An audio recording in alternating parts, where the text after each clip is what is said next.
خوش آمدید۔ آج ہم ایک کافی اہم سوال پر بات کر رہے ہیں۔ کیا ڈاکٹروں کا دوا ساز کمپنیوں سے کمیشن لینا دوائیں تجویز کرنے پر شرعی طور پر ٹھیک ہے؟ ہمارے پاس جو ذرائع ہیں وہ اس طبی اور اخلاقی مسئلے کے آپ سمجھے مختلف پہلوؤں کو دیکھتے ہیں۔ تو آئیے ذرا اس معاملے کی گہرائی میں چلتے ہیں۔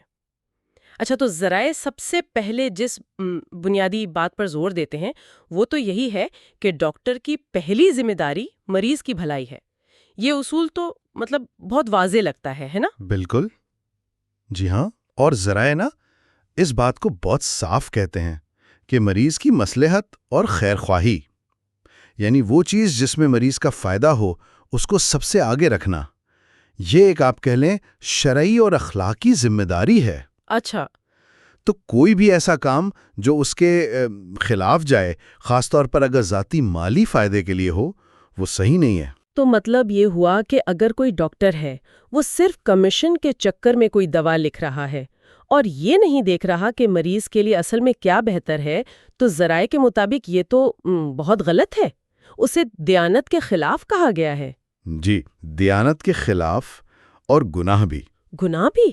اوہ! جی، اور ایسے میں جو کمیشن لیا جائے گا وہ تو یقیناً پھر ناجائز ہی ہوگا۔ ٹھیک، آپ نے بالکل ٹھیک پکڑا، لیکن یہاں ایک دلچسپ بات ہے، وہ یہ کہ ذرائع کچھ شرطیں بھی بتاتے ہیں کہ اگر وہ پوری ہوں تو شاید تحفے یا کمیشن لینے کی گنجائش ہو۔ یہاں سے معاملہ تھوڑا سا آپ سمجھے پیچیدہ ہو جاتا ہے۔ اچھا، وہ شرطیں تو آئیے ان پر بات کرتے ہیں۔ پہلی شرط کیا ہے؟ غالباً دوا کے معیار یا ضرورت سے متعلق ہوگی۔ جی ہاں، پہلی شرط یہی ہے کہ ڈاکٹر صرف کمیشن کے لیے کوئی ایسی دوا نہ لکھے جو غیر معیاری ہو یا غیر ضروری ہو، یا پھر مارکیٹ میں ویسی ہی دوسری دواؤں سے زیادہ مہنگی ہو۔ ٹھیک، غیر ضروری، غیر معیاری یا مہنگی دوا نہ ہو۔ بالکل، اور دوسری شرط بھی اسی سے جڑی ہے کہ اگر مارکیٹ میں کوئی اور دوا ہے کسی دوسری کمپنی کی جو اس مریض کے لیے زیادہ اچھی ہے، زیادہ مفید ہے، تو ڈاکٹر کو وہی لکھنی چاہیے۔ یہ نہیں کہ کمیشن والی کمپنی کی ہی دوا لکھ دے، مطلب فوکس مریض پر ہو۔ صحیح، یہ دونوں شرطیں تو براہ راست مریض کے فائدے سے متعلق ہو گئیں۔ اگلی شرطیں پھر کمپنیوں کے بارے میں ہیں۔ جی، اگلی دو شرطیں دوا ساز کمپنیوں کے لیے ہیں۔ تیسری یہ کہ کمپنیاں جو یہ کمیشن یا تحفے دیتی ہیں نا، اس کا خرچہ ادویات مہنگی کر کے مریضوں سے وصول نہ کریں۔ اوہ، یہ اہم ہے، یعنی قیمت نہ بڑھائی جائے۔ بالکل، اور چوتھی جو اسی سے ملتی جلتی ہے کہ کمپنیاں ان کمیشنوں کا خرچ پورا کرنے کے لیے دوا کے معیار میں کمی نہ کریں، کوالٹی کمپرومائز نہ ہو۔ یہ بھی تو آخر مریض کو ہی نقصان دے گا۔ جی بالکل۔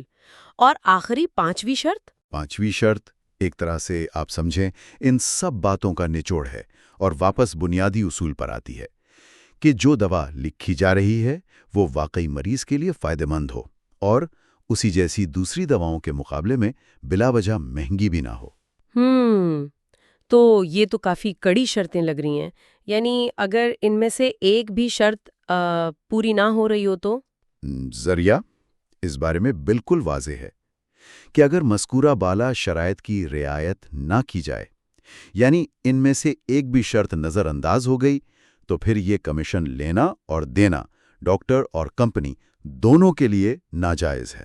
دونوں کے لیے ناجائز؟ جی، یہ اصل میں پورے عمل میں ایمانداری، دیانتداری پر بہت زور دیتا ہے۔ اگر ہم اس کو بڑے پیمانے پر دیکھیں نا، تو یہ طبی پیشے کی جو عزت ہے اس کو قائم رکھنے کی بات ہے۔ تو اس ساری گفتگو کا خلاصہ یہ نکلتا ہے کہ سب سے اہم چیز وہ مریض کی صحت اور اس کی بھلائی ہے۔ کمیشن وغیرہ کی گنجائش اگر ہے بھی تو صرف تب جب یہ ساری سخت شرطیں پوری ہو رہی ہوں اور مریض کے مفاد پر کوئی آنچ نہ آئے، نہ براہ راست نہ بالواسطہ۔ یہ تو بہت ہی نازک توازن ہے۔ بالکل، آپ نے صحیح کہا۔ یہ ذرائع ہمیں ایک واضح اخلاقی راستہ دکھاتے ہیں جس کی بنیاد مریض کی بھلائی اور پیشہ ورانہ دیانت ہے، لیکن ایک آخری نقطہ ہے جو سوچنے پر مجبور کرتا ہے اور ذرائع سے ہی نکلتا ہے، وہ یہ کہ یہ جو انتظامات ہیں کمیشن وغیرہ کے، چاہے وہ تکنیکی طور پر ان شرطوں کے ساتھ جائز بھی ہو جائیں، ان کا صرف تاثر یعنی لوگوں کو یہ کیسا لگتا ہے، یہ چیز مریضوں اور ڈاکٹروں کے درمیان جو اعتماد کا رشتہ ہے اس پر کیسے اثر انداز ہو سکتی ہے؟ یہ ایک اہم سوال ہے جس پر مزید سوچ و بچار کی ضرورت ہے۔